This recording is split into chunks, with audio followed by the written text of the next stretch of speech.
Well, residents of eMalahleni are vowing to continue to blockade the N4. These are live visuals of the area at the moment. They're angry, they say, over inconsistent power supply and outages. Heidi Giokos, morning to you. Let's come to you, Heidi. It was the mayor visiting the area, but was sadly beaten up and chased away. Now, violence, of course, is never the answer, but it does show the frustration of the residents. Good morning. What do you have?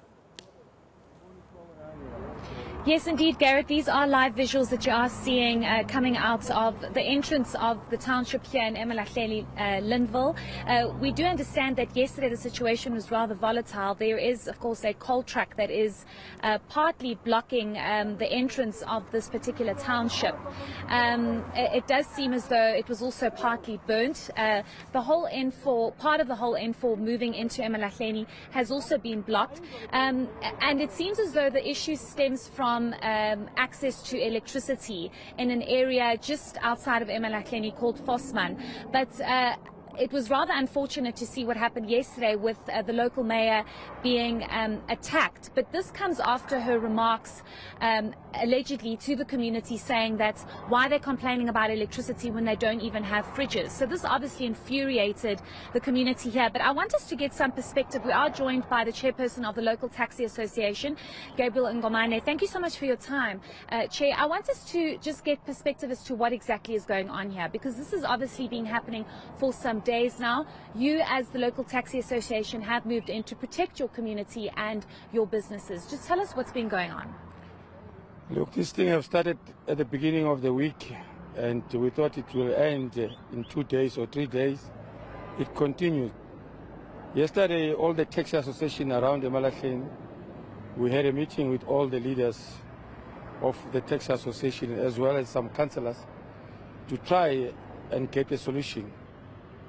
And we decided now, in the morning, we must wake up at 3 o'clock, all of us with the police to do a joint operation, between the police and the taxi owners. Is then we came in the location early in the morning while they were still sleeping. But some of them, they were still burning the tires. We removed everything on the road. We patrol from Linville to Wakuka, all the extensions. We remove everything which is on the road. We went also to remove on the freeway until at Balmoral.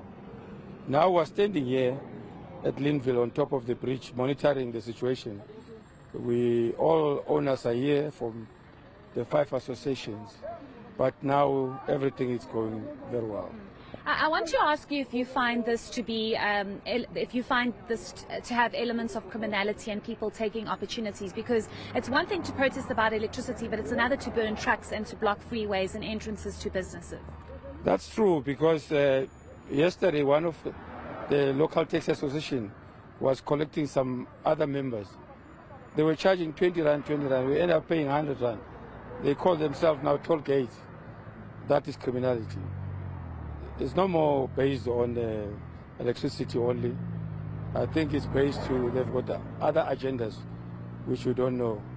But for us, we are here to protect our taxis, because we are not only giving service to the community, we are also giving service to big companies like Eskom, mines, and this thing of no work, no pay, it's a problem to the workers.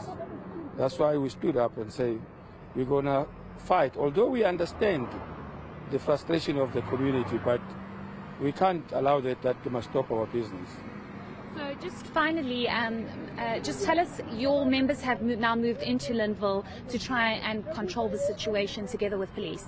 Yes, we have done that. We can see you can see all the combis, all the patrol squads, and you see police now, the movement of police. Yeah, now it's calm for now. Okay, hopefully it stays that way. Thank you so much for your time. We do appreciate it. And the visuals that Teddy is showing you at the moment, Gareth, obviously you are seeing 1, 2, 3 police sinyalas actually moving out of Linville, probably into the town. We have been hearing reports as well that these protesters might also move to the local municipality. We were there this morning. It seemed to be rather calm.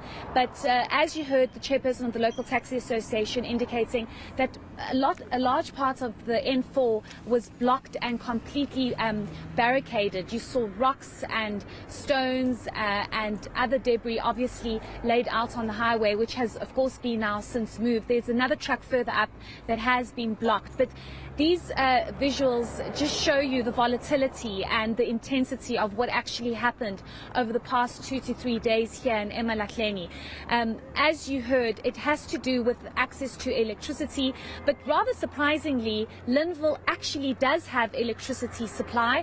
They obviously are subjected to rolling blackouts just like the rest of the country. It's more Fosman that seems to be a problem, and this is where the attack happened to the local mayor, who was attacked yesterday because of a remark saying, well, you don't even have fridges, so why should you be complaining about electricity? We have reached out to the mayor's office to get clarity on whether or not she'll be willing to engage with us as to what is going on. But as you can see, complete destruction here, moving into the township here of Linville and eMalahleni. And I just want to also highlight, Gareth, we have heard reports of 2 people tragically losing their lives. We've reached out to the local police to get confirmation. We are still waiting for that, as the police are still trying to investigate.